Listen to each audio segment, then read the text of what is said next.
All right, scallops, woo girls, prison-style mozzarellas, and all the other cute condiments out there in Canada. It's our very last time in Toronto, obviously, for the Montreal theme challenge.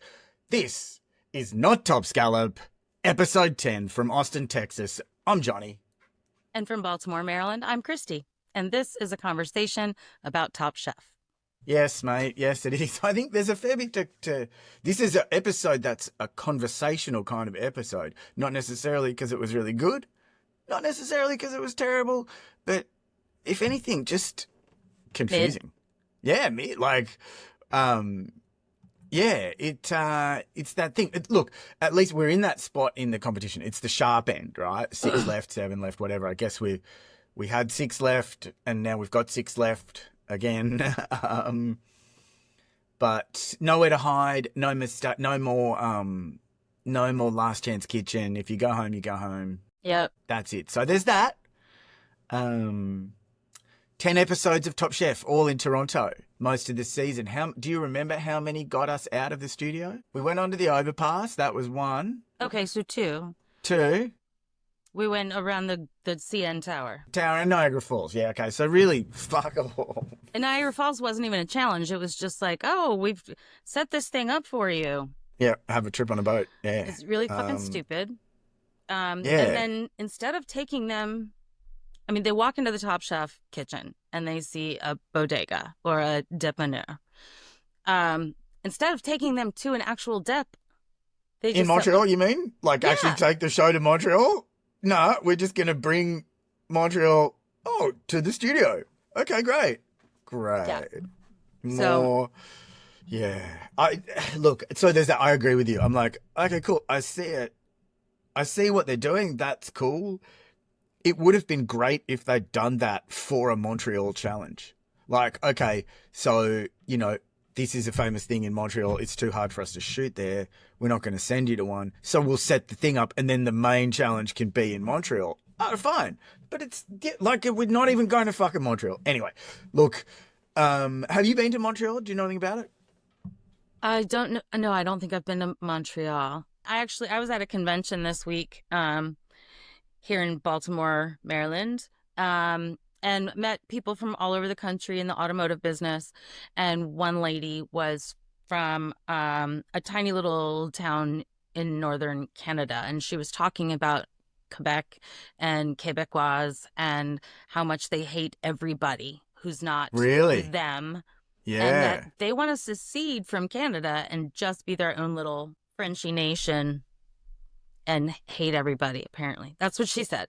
That's the word from the Canadian's mouth, so to speak. Yep. Okay. Yeah. I mean, I've heard mixed things about that. Like the French do have the French in general have kind of a cultural cuntiness.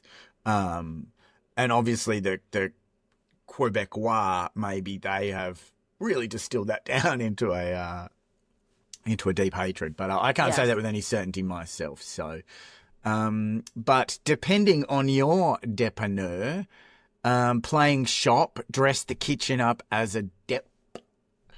Really just like a French bodega, right? Like a little combini, your little it's get a everything 7-Eleven. shop. It's a 7-Eleven. It's a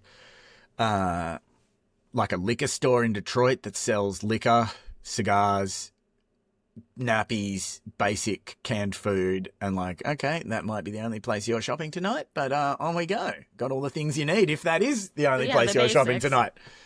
So Cesar is fresh from Last Chance Kitchen. He missed literally nothing. Literally nothing. Everyone seemed pretty happy for him to be the swap around though. Yeah, and then Kristen did something that got my hopes up. She says, "This is your last Chance Kitchen of the season, and we are going to be heading west to Calgary." Mate. But wait, first, let's do some more lame shit here in the Top Chef kitchen. Mate, exactly. Give us the tease. It's like, okay, pack your shit, pack your dépanneurs, and let's do this, and then fuck off to Calgary for the elimination, maybe? Sure. But no, we're going to Calgary. So this is what I'm saying. This episode was so mid that she needed to open the episode by telling us what we're doing next week. I was so disappointed. I'm like, when are we fuck going me, to Calgary? Me too, mate. Like, fuck. Exciting because, whatever. But no, you're right. Didn't touch me happen. in the morning and then just walk away. Wow. Let's leave that one packed. Okay. No, I'm with you. I fully got that. I'm like, Calgary, fuck. Take me to Calgary. But no, you're right. Instead we bring in notable non-Canadian Punky Johnson. I love her. She's very funny. I enjoy her. I don't I think has she been on Top Chef before? I don't think so. She's from Saturday Night Live. Um I'm pretty sure that's yeah. Yeah. So anyway, yeah, Yeah, I don't know. I don't know what she's got to do with Canada. Probably nothing. But I think she might have been on Top Chef before because I've seen her before, and I think she's kind of funny. And I don't watch Saturday Night Live, so you know. But this is it. This is it. I think is I love the bodega challenge as a challenge. Yeah, Like it's a great as challenge. this is what you have. You have like the basic. Oh, there's canned meats and there's like some fresh wilted celery leaves and one orange and like a few things like that. That challenge has so much legs. They've done them before. Of course, yeah. They've done a bodega, like an actual bodega challenge before. There was one. It might have been in the Top Chef Texas episode where someone makes a broth out of like sausage skins or something. Oh no, that wasn't a bodega. Anyway, I don't know. There was one where I think two different people decided to make Krispy Kreme bread pudding. Yeah, right. Like, I love the challenge. I love the challenge. It's got potential. I don't love the no tools and the no hotline. Like, I thought that was, again, just a way to make what is a good challenge into a less good challenge. So the no hotline I understand because we're doing what Punky does in her dressing rooms, in the green rooms, whatever. I get it. But personally, because I enjoy cooking, I literally I take my own knives with me when I travel because I don't want to be using somebody's fucking dull knives that I'm going to get hurt on. So I literally have travel knives. So Mate, why doesn't Punky? We're You and so me, we're similar like right there. there. Yeah, we're so similar there. No, I do because of that exact reason. Because I love to cook. I don't always cook. I don't often cook when I'm on vacay. Usually for that reason. Usually because I'm such a kitchen snob. It's but when I'm going to visit friends and I want to cook yeah, for my exactly, friends. if I'm doing that, if I know I'm going to stay with friends or I'm going to a mate's house or whatever, and I'm going to be cooking dinner, I will bring my knife because I know that none of my mates have sharp knives. And everything else I can deal with. There's shitty Teflon pans. I can deal with black plastic spatula. I can deal with glass cutting board. Maybe not. I'll see if I can find a plank of wood outside. But like, nah. But you're right. Yeah, knives. So, and look, I can understand why Punky Johnson doesn't maybe have a travel knife. But fuck, these guys are top chefs. Don't be like, oh, so Punky does it with a plastic fork. If you really enjoy cooking that much, you would travel with just whatever. It's dumb. So yeah, you're straight up just. I'm you're sure straight up Punky judging. has knives. You're straight up judging. Either you're straight up judging Punky Johnson, or you're calling bullshit on the on the premise. I'm Yeah. calling a little bit of bullshit. Right. Yeah. Fair. I think you might be right. But either way, again, it's. I feel like that's thing. The other thing that I thought was lame. Okay, it's in French. Cool. We're in Montreal. Wait, we're not in Montreal. We're still in the studio in Toronto. Okay, it's fun. Everything's in French. Like, that's hard. If you wanted to make that part of the challenge, though, it's a thing in there. It's like Tom even says it. He's like, oh, everything's in French. But it doesn't really come into it except for Lana tasting a weird pork product that she's never had before. Other than that, everyone seems to sort of work out what's what. It's sort of all silly. And Massimo, quiet. I'm surprised he isn't blasting Francois translations out across the fucking kitchen. Why would he? That would give the others, like he has an advantage right now because he does speak and read French. I did think that it was hilarious when Shuai presented his dish and he was like, it's got this cheese and it's got that cheese and then something called fromage. And I'm like, that's fucking cheese. That's cheese. And even Gal's like, yeah, that's cheese. That means cheese. He's like, oh, cool, cheese. Yeah, that's what I put in there. Yeah. I was pretty impressed with Massimo for making that, jailhouse mozzarella. Yeah, right. That thing was fucking prison style mods. Let's go. I was gonna say I might try that, but I might just buy mozzarella and not bother. So, what would you do? Okay, so looking at sort of the ingredients that everyone got, did you come up with a fuck? I would totally do this. Not really. I would probably end up doing, yeah, I can't really even say what I would end up doing. I was just so blown away by the fact that they're not in. They're not in Montreal, that we are still confined to a studio in Yeah. Toronto. It's Yeah, right. ridiculous. Um, You yeah, I can't must tell admit, me that Top Chef doesn't have enough fucking money to get these people around the country. nah, that's what's happening. That's what I'm saying. I feel like this whole thing just screams of tight budget. Let's save money on the like obvious production costs, Right, and because I guess they're not getting any money from Whole Foods and the Wells Fargo Active Cash credit card, and it like, come on. no, obviously, yeah. But ultimately, Tom Colicchio is a stylish guy. Gail is a stylish lady, and Kristen Kish is a stylish person. Their fashion budgets for their lifestyle alone must be in the squillions. Not like Elton John level, but like those guys are spending money. No, for real. But yeah, I don't know. That's what it screams up to me, that they made a choice to kind of do it on the low key. And I personally think that it's, for whatever reason, whether it's budget, whether it's some creative choices, whether they had problems that they didn't talk about, but the choice to have set 10 episodes in Toronto when it's Top Chef Canada, not Top Chef. If they'd called it Top Chef Toronto and explored the piss. Destination Canada. Right. Like, So, if we'd been there and just explored Toronto or just Montreal and gone the whole fucking 10 episodes, something different about the city, that would have been ace. But we didn't do that. It's like we're in Canada and everything was sort of tenuously connected. And this whole quickfire challenge really just, it's like a pimple and it pops, because it's like it brings everything to the forefront, where it's like, I love the challenge. I love what you're trying to do, but you didn't take us to Montreal. It's a TV show. Transport me. Transport me. yeah, But they anyway. didn't go far enough. So while we're could continue to rant about this for another 45 minutes, Yeah, because probably, I but- was genuinely pissed off, to be honest. I'm with you. Like, I'm here. I'm giving a TV network 54 minutes of my time.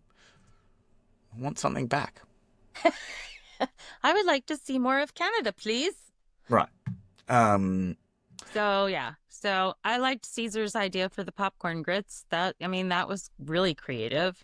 I'm surprised it turned out. When he said, "Oh, I'm going to make the popcorn into grits," I'm like, "Oh, is this like a Chris Jones type thing, or any one of those other type guys where it's like, we're going to make the popcorn into grits and it's going to turn out shit?"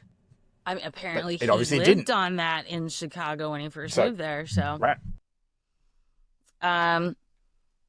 yeah, Schwei's croque monsieur looked good. That's probably what I Tristan would have done. Just seemed a bit That's- lost. I don't think Tristan's head is in it this week. Put a pin in that, because yes, I fully agree with you. On the Schwei toasty, I think it's perfect. It's exactly what you like. It just, the whole thing just screams the answer to this challenge. I love when he seems like he's having a good time. He's like, I love a bodega. It's got almost no vegetables and chips and condiments and blah, blah, blah. And he's like, I just want to cook in the air fryer and have fun. I'm like, okay, well, that's a telegraph. You're probably going to do well. Yeah, and everybody used celery leaves. Everyone used celery leaves. To round out the top of the QF, mozzarella and carrozza and sauces, blah, blah, blah, blah. Got to give the boy props for this one. Like, it was fucking pretty spectacular looking, sort of a thing. And sounded amazing. It looked really good. I bet it tasted really good. Yeah, for This is sure. a very, very high class pig in a blanket. Yeah. Again, also super well suited to the challenge. It screams shit, I just lost my train of thought. It screams bodega again. He got defeated in the quickfire because he didn't have a blender. So Yeah, but you know, I don't know. I think that's the kind of thing that you go around looking for everything that you need before you start.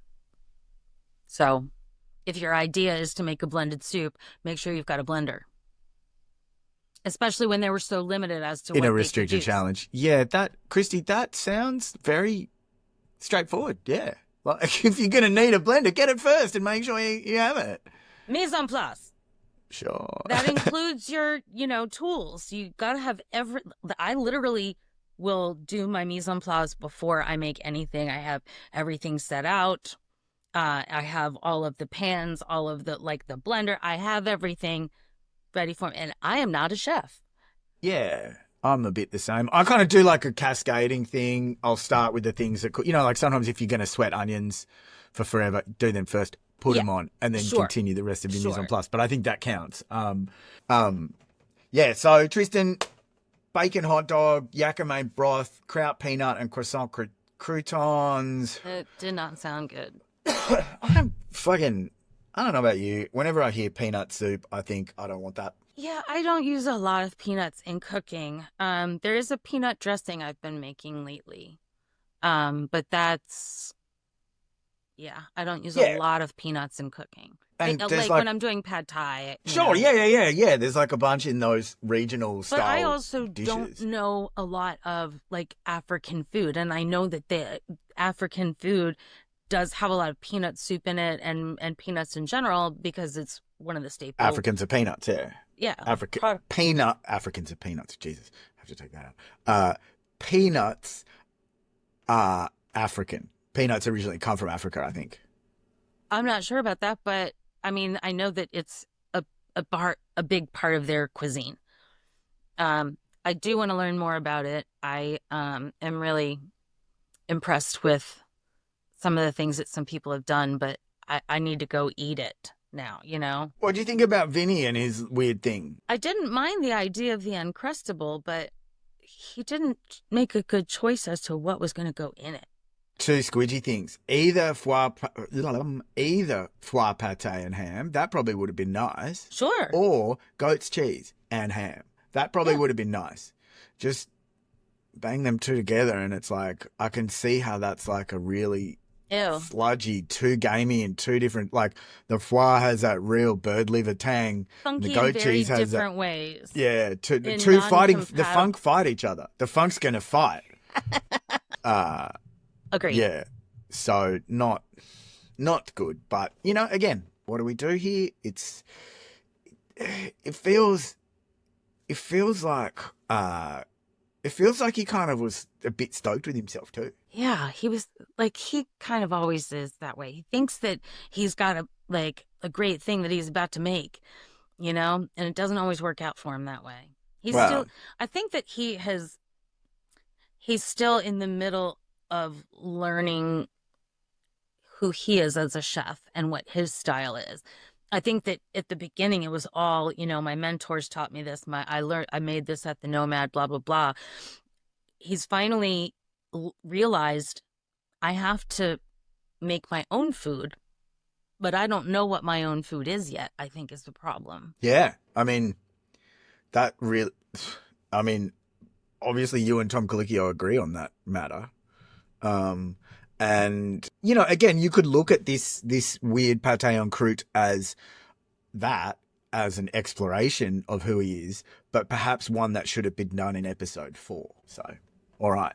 And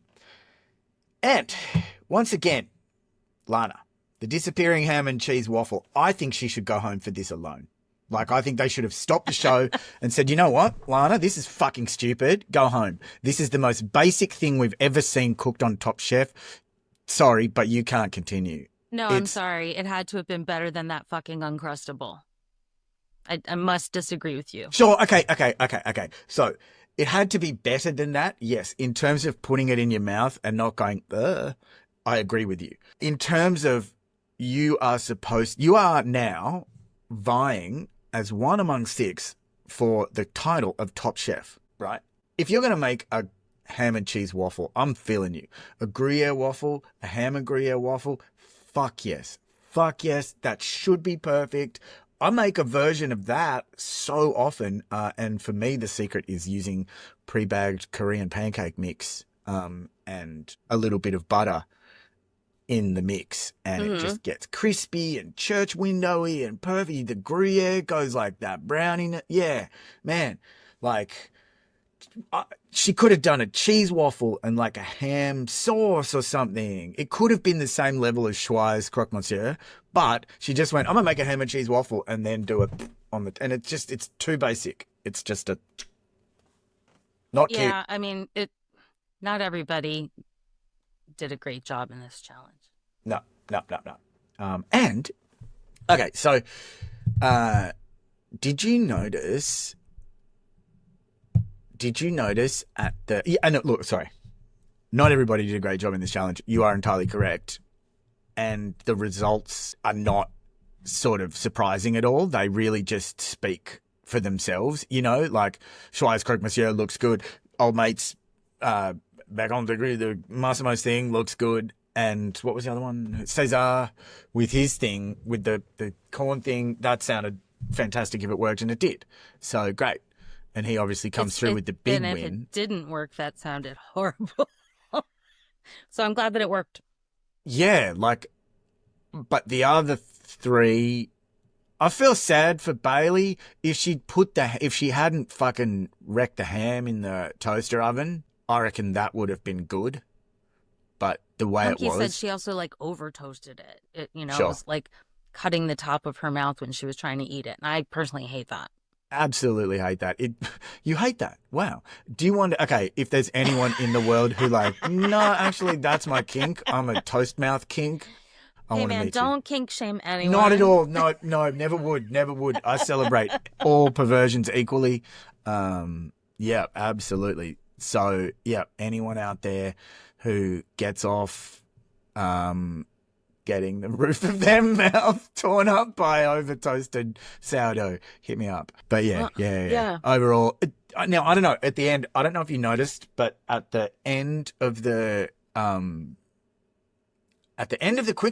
that like Punky's like, oh, I'm sorry for ruining the show. And then Tom says to her, oh, you'll get better food tomorrow, I promise. Well, I mean, he knew that this challenge was fucking stupid and that they weren't going to be able to make anything fantastic, you know? Is that's your read of it? Is that he's just like, but why would they leave that in the fucking edit? Like it, yeah, it just seems like a weird thing to have in the edit. To be like Tom going, this wasn't very good, basically. No, don't worry, Punky. Don't worry, Punky Johnson. I'm sorry. This wasn't good, but you'll get better food tomorrow. All right. Yeah, so she fucks off, and then they bring in these three very stuffy Well, judges. they seem stuffy, but then the other guy's trying to be funny as fuck with the glass ceiling. You'll get it. Greenhouse, glass. Too dry, too Quebecois. So, I mean, I got the joke, but he was so deadpan. And you this, know? yeah, for sure. This is a disappointing challenge. Again, such a great challenge. The premise is Montreal grows, it's become known as the greenhouse rooftop city. We're not going to visit one. No. We're not going to one. We're not going to go to one and let you choose your own produce there. We're not even going to take pictures. Fucking good idea. Wouldn't that have been a killer fucking challenge? Wander up and down. We're going to take you to 3 different greenhouses and you get to fucking pick your produce, or you draw knives to go to which one you go to and you pick your produce. Instead they sent a drone up in the air, took a little bit of video, and they were like, all right, that's good. That's what you get. Yeah. It's like, yeah. I feel like we got catfished a little bit this episode. I know. Yeah. I kept waiting. I was expecting to go to Calgary for the elimination challenge, and then it didn't fucking happen. No. So, yeah, look, and then there's a whole thing about sustainability, and I love that, but they didn't really connect the challenge to sustainability. They're just like, oh, it has to sort of read sustainable or sustainability. Like, there wasn't any, and in order to connect it to sustainability, we're going to do something particular other than just use the leftovers in the Top Chef pantry. But that doesn't seem like sustainable. It just seems like lazy. Yeah.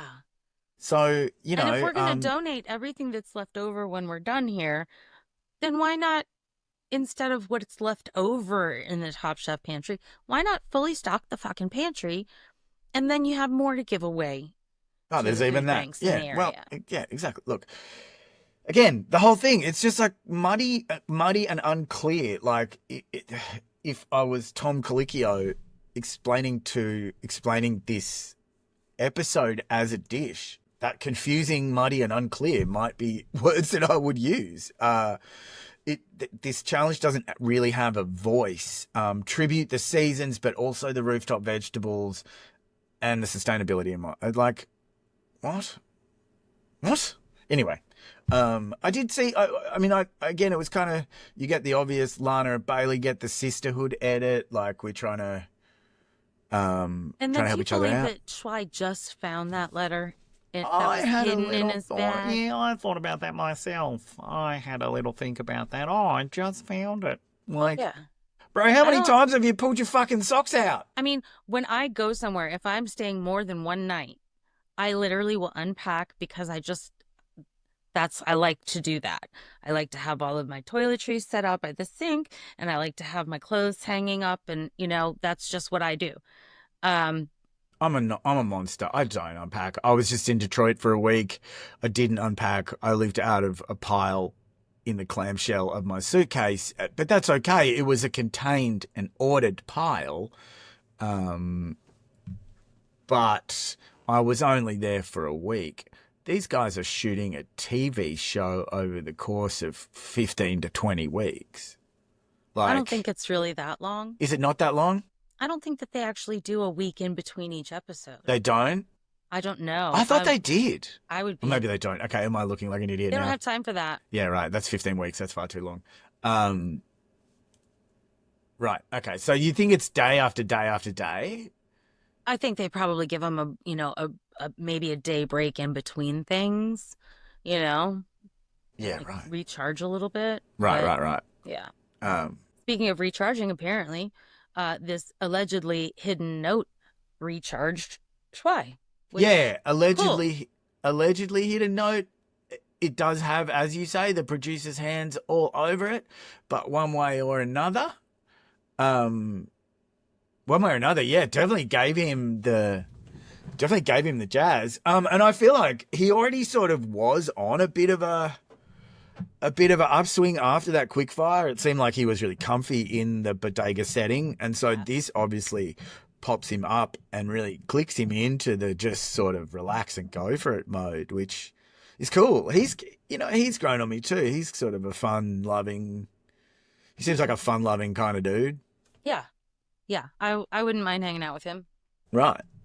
Um, but as I say, it seems like as they're sort of putting everything together, it doesn't seem like the way it unfolds there's any real great thread of sustainability. I think the vegetables in the garden are for the most part well honoured. But again, I wish it had been a vegetarian challenge if the veggies were supposed to be the star or something like that. But That would have been cool. the one thing that totally did telegraph for me is when Vinny puts the lamb bones in the soup, in the stock or whatever. That Uh, was the most sustainable thing I think anybody there did. right, but you're going home for that. You are absolutely going home for that. I don't know if have we talked about lamb? Do you cook much with lamb? I don't cook much with lamb. Lamb is very hit or miss for me. I've loved it half the time that I've eaten it, and I've hated it could not eat it half the time that I've ordered it. Yeah. So in Australia, growing up, we ate a fuck ton of lamb because it was really Sure. cheap. So I've eaten a fuck ton of lamb. I've cooked a fuck ton of lamb. It's gamey. If you like that, you like it. If you don't, you don't. But one thing that is never good is like the lamb bones for the soup. Maybe the neck bones if you're making a stew, but that's it. Otherwise, it's what they all said. It punches it up. It makes it so lamby. You just get that shearing shed kind of flavor, and Yeah, that sounds really it's fucking not gross. nice. Yeah, it's what Antonio Parky's like, and it was smelly, and it does. It smells. The thing when you get too much lambosity in the lamminess, it smells like 1,000 sheep in a paddock, and it's just bleh. I've heard that lamb poop is just so fucking horrible to smell. what it is they shit everywhere. The sheep just walk around and they shit everywhere, and it shits all down them, and they're just. Oh, don't get me Gross. started on sheep. I spent a lot of time around sheep when I was younger, and I fucking hate the creatures.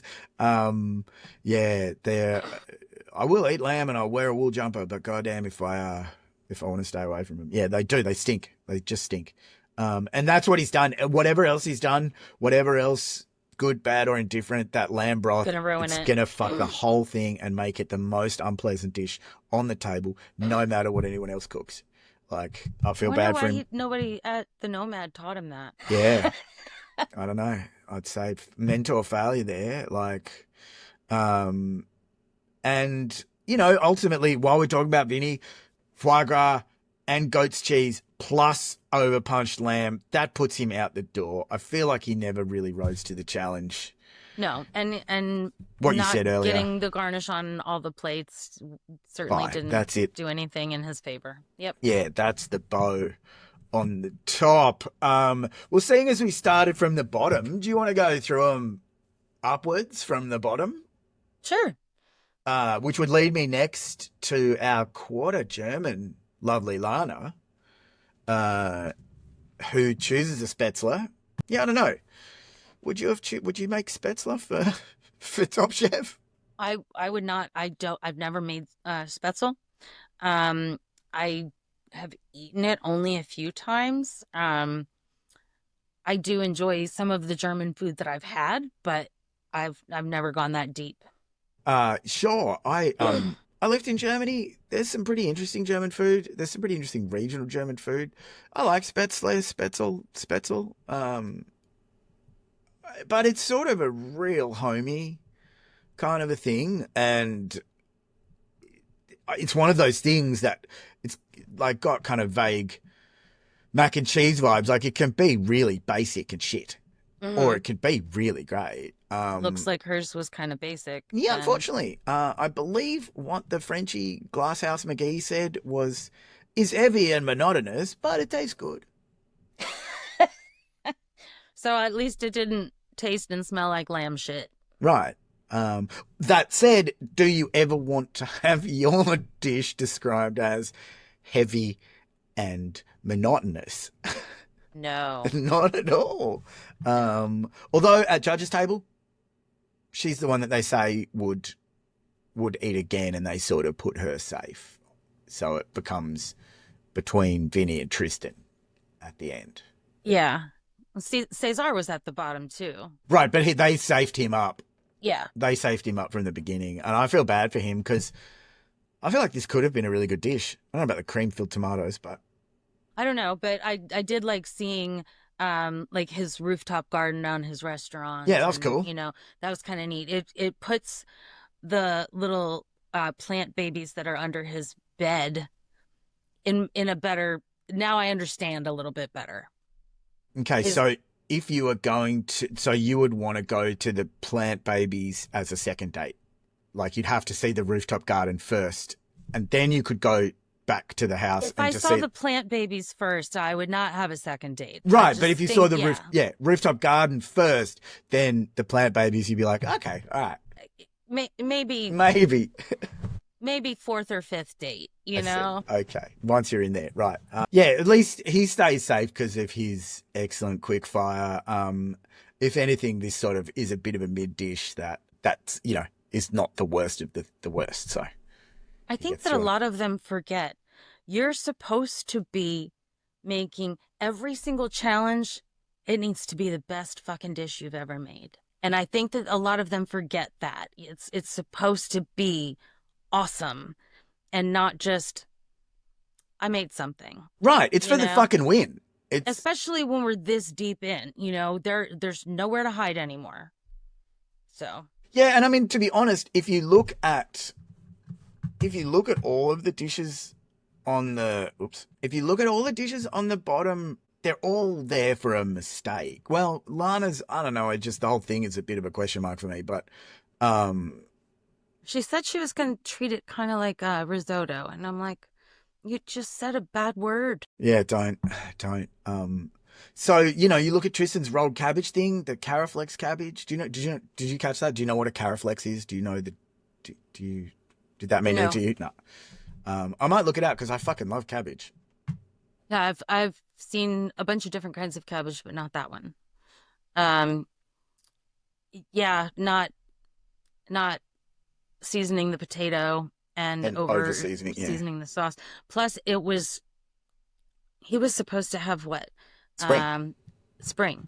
And then It he seemed poured a whole heavy. butter sludge all over it. Yeah. Yeah, but both him and Vinny, it's heavy. For spring. Yeah. It's too wintry. The thing I wrote down is that, okay, unseasoned potatoes, yeah, if you're going to do that dish with the potato as the filling, they have to be almost too salty. Mm. Um, but I wonder if he'd got the taties right, and then instead of that butter sauce, you'd put like a little chimichurri or a vinaigrette or something bit fresher, like a Sure. herbaceous sort of thing, like a herb sort of Like sauce, like a light herb sauce or something. remoulade. Yeah, exactly. Even like a horseradish cream or something, Oh, hell yeah. like something really just light instead of like a real sludgy butter sauce. Then that would have been a different dish. So in the end, yeah, I think Vinny is the obvious one. Agreed. Yeah. But as far as the top goes, what was your favorite of the top? Massimo Schwein, Bailey. Definitely Schwei. Yeah, Yeah. yeah. I gravitate if I were to choose between the three dishes, I would eat Schwei's. I Like on gravitate a menu. towards yeah, and I eat a lot of Asian food. I love Asian food. It's really high up there on my, Mexican is probably next. So yeah, I sometimes I will write like a menu for the week and choose the dishes that I'm going to make and I'm like, "Oh, it's like all Asian. I should probably work something else in." You know? Slip in spaghetti and meatballs or something just to. Yeah. Well, and I usually do something Mexican or Southwest for Taco Tuesday. Taco Tuesday. Every day is Taco Tuesday in Austin. Sure, yeah. That makes Um, sense. but no, I'm with you, Schwei. I fucking love this, and it's beautiful because it all like works with the narrative. It works with the edit. He gets the inspo, and then he's like, "What does he say?" He says he's been eating this dish since as long as he can use his mouth to chew food. I'm like, fuck, all right, bro. Yeah. Like, pull it out. It's got all the ancestor vibes. It's like a classic, great Chinese hot pot. It's gonna be amazing, and then punch it up with all the details. Those little collard green dumplings, like Yeah, those they were seem cute. fucking perfect. Gotta Yeah. love that. The celeriac egg tofu sounded weird, but hey, we're giving winter, so let's go. Yeah. Um, and what Massimo's was impressive making that um crust thing? yeah, Yeah. the salt crust. Have you ever done that? I have not. Um to be quite honest, when he took the salt crust off and I saw like the chicken looks like it was raw just because the skin has no color on it, Right. No color at all. and I was like, ew, I don't want to eat that. That looks nasty. Yeah. Um, Yeah. I've done it with but fish. it was a cool idea. Oh, yeah, I've seen it done with fish I've done it too. with fish. It's a great way to cook a whole fish. Is to Hmm. like rot pack it. You don't make like I think he made some sort of like salt crust with flour or something even. Like it looked like it had a binder. And I think that he had like parchment over the chicken. Right. So that it didn't get sludgy on it or something. Like it was like I guess. it was like in a little almost like a clay steamer, except it was not clay. When you do it with fish, you just pack the fish over the top of the pack the Sure. salt over the top of the fish. Yeah. Sure.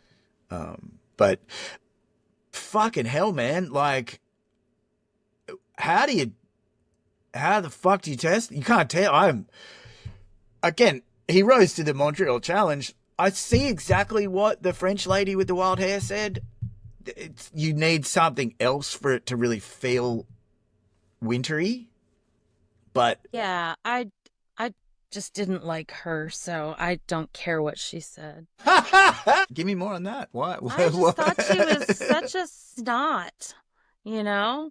Between her and the glass ceiling guy, the other guy, he was fine. Antonio Park. Yeah, Yeah, he's cool. I've seen him a few times on TV. yeah, He's funny. Yeah. he seemed cool as shit. But the other two, I'm like, yeah, Didn't care for her. Yeah. Talk Yeah, to right. the hand. Talk to the hand. All right, well, so fuck what she says. I did come on, man. I did love Glass Ceiling's joke about Bailey's squash agrodolce. He's like, he's a little like a tuxedo and shorts. I Yeah. thought that was cool. I mean, Yeah, I didn't mind that. That was okay. But speaking of that, like, this sounds like it was fucking amazing too, just with like that sweet sour agrodolce fucking bam. Like, With the crispy yeah, polenta and all the squash. I love winter squash. My very favorite squash ever is delicata. It's the best. I mate, love it. delicata. Why? What's delicata? I don't know. I'm not as So much of a squash aficionado. delicata is an oblong squash. Its skin is yellow in color, and then it has like green and orange running through it. Um, so you like cut it down the center, scoop out the seeds, and you can either like cut it in half moons and roast it with some Parmesan cheese on it. It's got a really almost like a corn-like flavor Oh, to yeah. it. It's kind Okay. of sweet, and Okay. the skin is thin enough that you can eat the skin. And Okay. so texturally, it's kind of cool because Love you've got that. the nice soft inside, and then you've got some of that skin on the outside. So I really enjoy it. Okay, delicata. I'll look out for that. Yeah, in When the do I look fall. out? In the fall. Okay. I will Yeah. probably have forgotten about it by then, but maybe I'll set myself a reminder.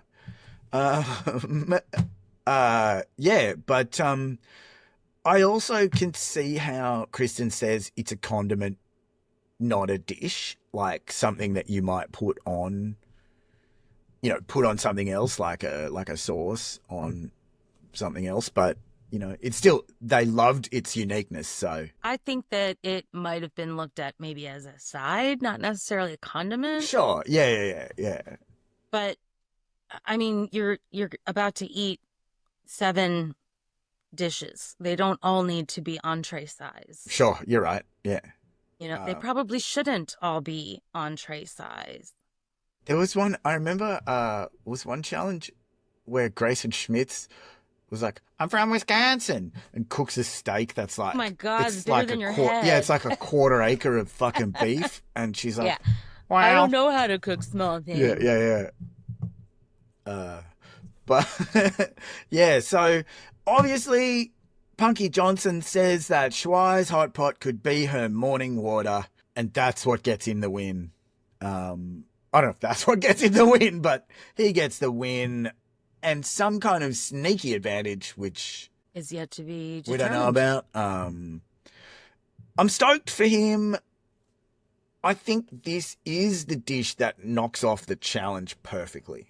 Like, as much as the challenge is confusing and muddied, let's fuck off the sustainability thing altogether because it seemed like something that they just tacked on for no reason. But if we're saying, Vegetables are sustainable. sure, if we're saying Boom. vegetables, Montreal rooftop garden, season, Schwei gets this perfect. Yeah, Yeah, absolutely. absolutely Absolutely. perfect.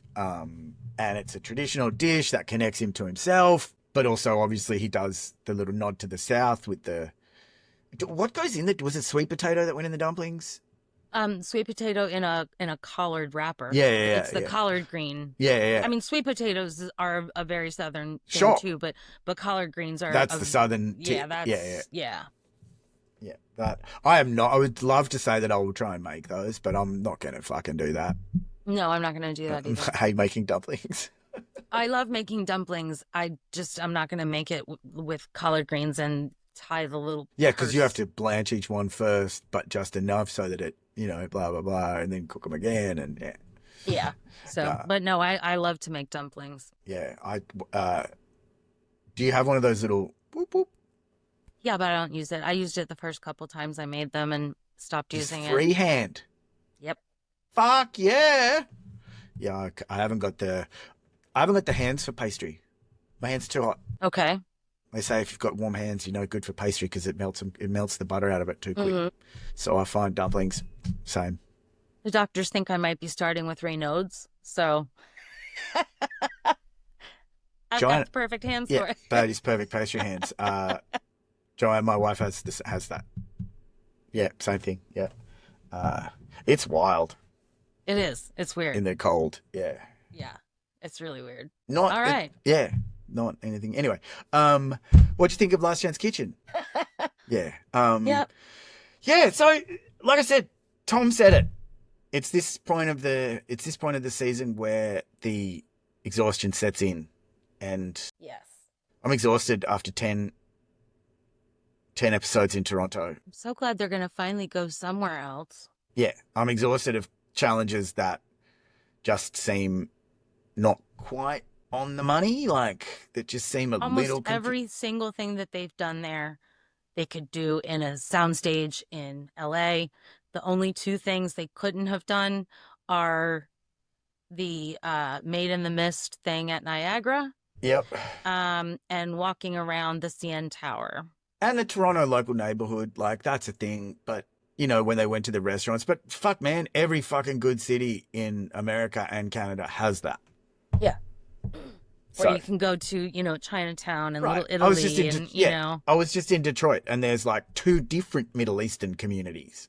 There's it's fucking great. There's even like not a big tourist city, Detroit. Mm-hmm. There's still a whole lot of different overlapping ethnic communities that could have given you just that same experience. Sure. So I'm hoping just down the road from me, we've got like a huge area that's like it. I think that they deemed it Koreatown, because there is just such a high Korean population there. Lots of Korean grocery stores, restaurants, bakeries. It's a really, really cool area. I love going heaps down there. of Russians and Poles and other sundry Slavs around there too, aren't there? In Baltimore? Or am I mistaken? There's a Ukraine, a bunch of Ukraine. There's always there's a Latvian community. I don't know if they're directly in Baltimore, if they're more another county. But yeah, we've got all kinds of little, Yeah. we've got, Greek Town and all kinds of little neighborhoods. It's Yep. cool. All this to say, again, why are we in Could have Canada? done it in Could any have, city. didn't need to be in Canada. Could have been anywhere else. Who have we got left now? We've got Massimo, We have Schwei, Bailey, Bailey, Tristan, Cesar, Cesar, Lana. and Lana. So, realistically, I still think any one of these people could probably go from here to win this show. I'm losing faith in Lana. When I say realistically, anyone could. Lana hasn't delivered enough for me to think she's hot on the hot streak. I think Bailey's kicking it. She said she's struggling with the quickfire. Okay. And the other guys, Tristan, like you said, he's on an energy thing, but he's obviously very good at whatever is required for this show. So Yes. he's still probably my front runner. Yeah, Tristan's my front runner. I think he's gonna be in the top 3 with Massimo and either Schwei or Bailey. I don't think Cesar is gonna be in the top 3. Agree. I reckon he'll probably make another mistake or do another thing where he's like, it didn't quite land, or we see what you're trying to do, but it didn't happen. Or Yep, I agree with that. And yeah, I think Lana. I think finally the bottom has caught up to the middle, and this might be her. This might be her last thing. She'll get to go to Calgary though. And so will we. And so will we. So that'll be fun. Yeah. Well, I mean, anything left to talk about? No, I'm packing my bags. I'll see you in Calgary, mate. Fuck yeah. Like really, let's hope to be honest, I'm hoping that they really do inject a little bit of jazz into the season for the last shake of the tail. Yes, agreed. So pack your knives, pack your bags. All right. My bags are packed. Okay. Bye, Scallops. See you in Calgary. Bye, Scallops.